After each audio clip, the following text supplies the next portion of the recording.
가까이 주께 가까이 날 이끄소서.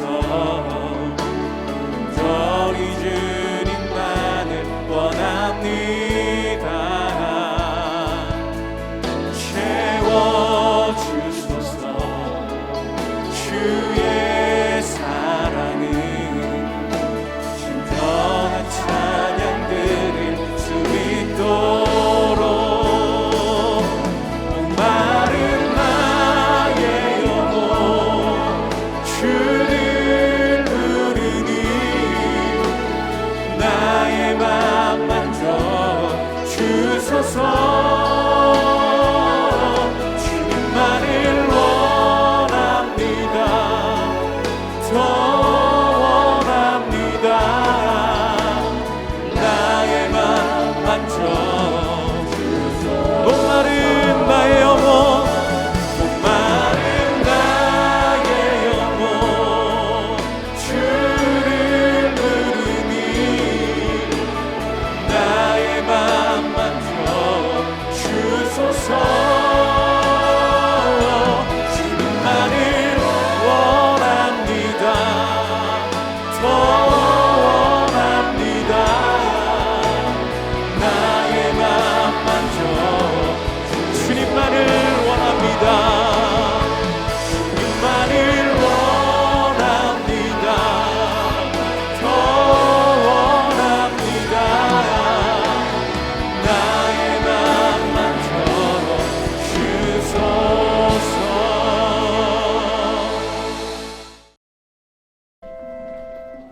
이튿날 산에서 내려오시니 큰 무리가 맞을세. 무리 중에 한 사람이 소리질러 이르되 선생님, 정컨대 내 아들을 돌보아 주옵소서. 이는데 외아들이니이다.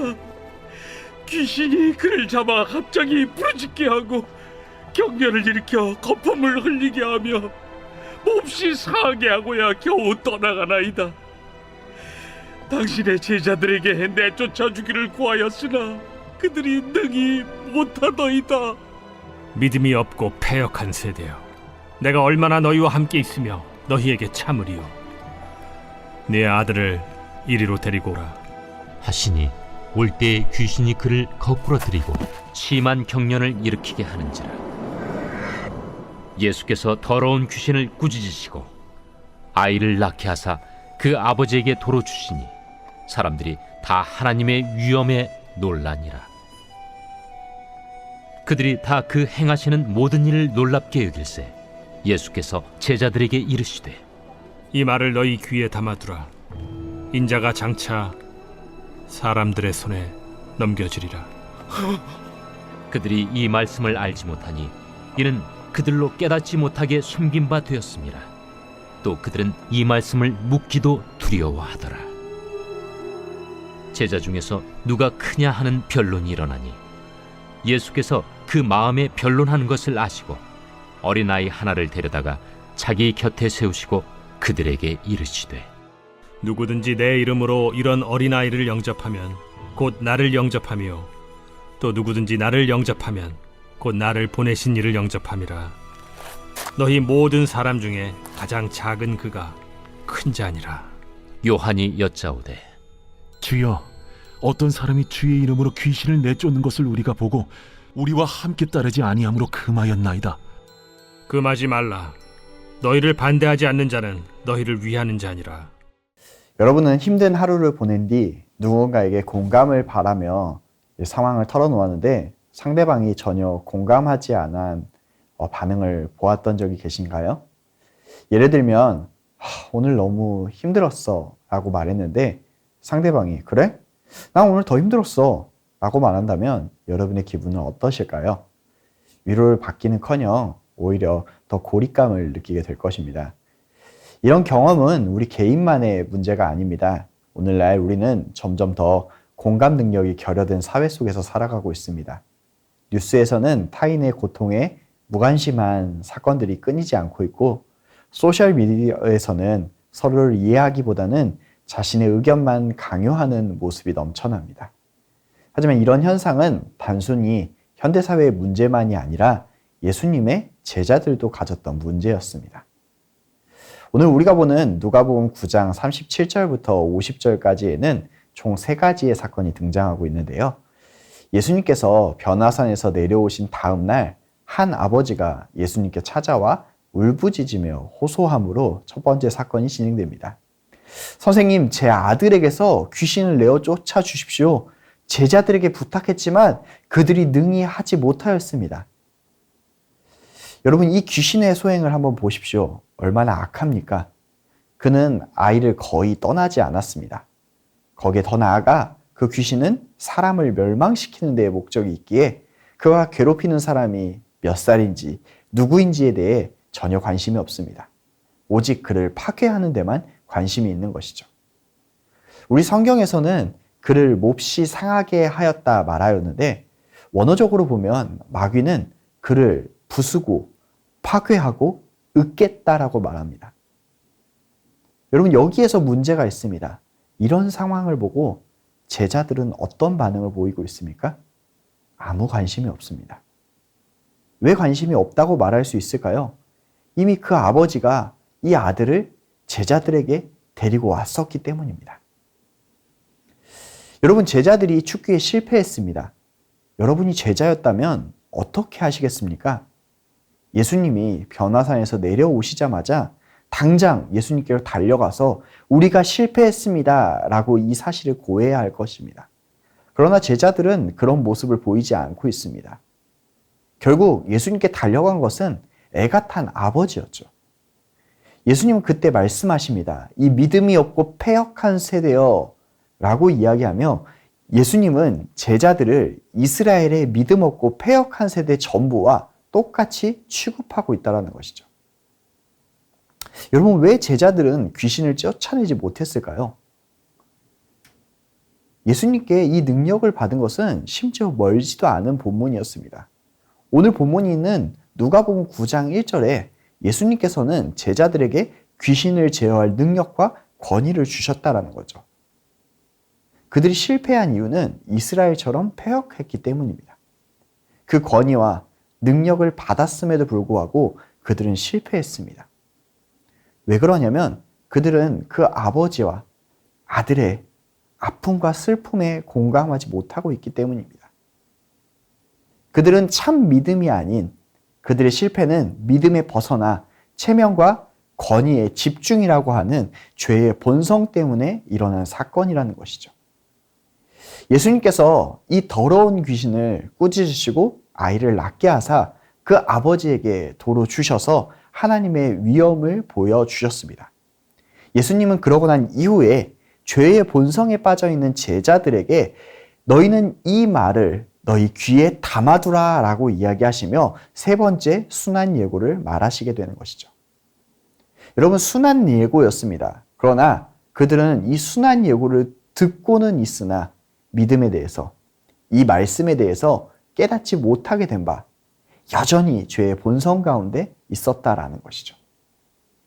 그래서 다음 사건인 누가 크냐는 이 변론이 일어나게 된 것입니다.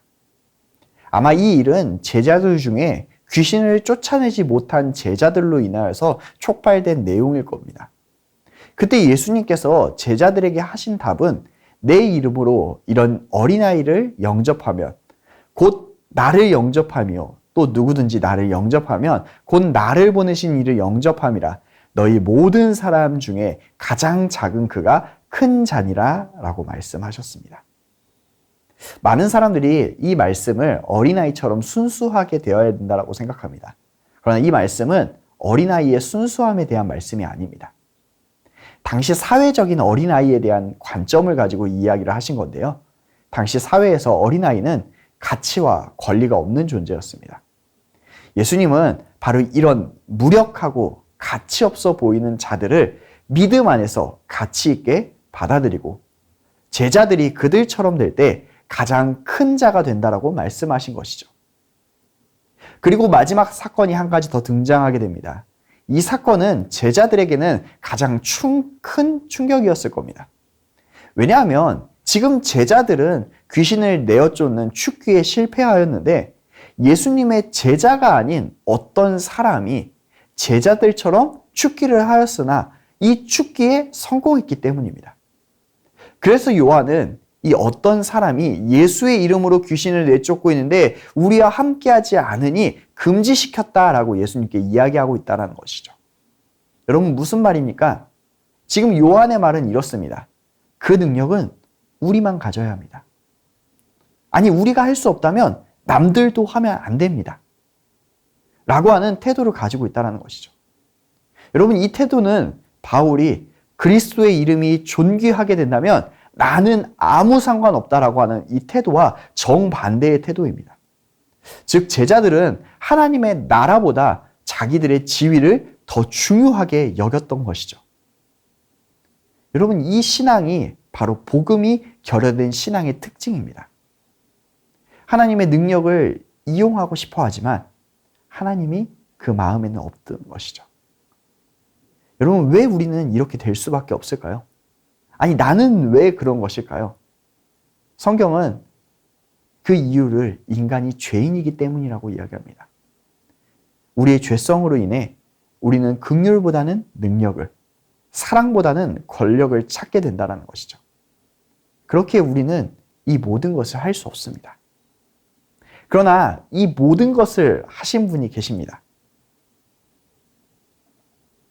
그분은 바로 예수 그리스도이시죠. 예수님은 고통받는 한 아버지의 외침을 들으셨습니다. 그리고 귀신에 사로잡힌 아들을 자유하게 하셨죠. 여러분 하나님도 울부짖으셨습니다. 마치 그 아버지처럼 울부짖은 거죠.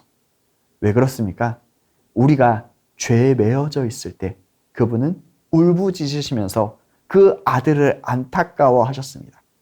그리고 그 아들과 그 딸을 구원하시기 위해 친히 자기의 독생자를 내어주사 자신이 고난받고 생명을 내어주심으로 말미암아 아무 가치가 없는 우리에게 완전한 자유를 주셨다는 것이죠.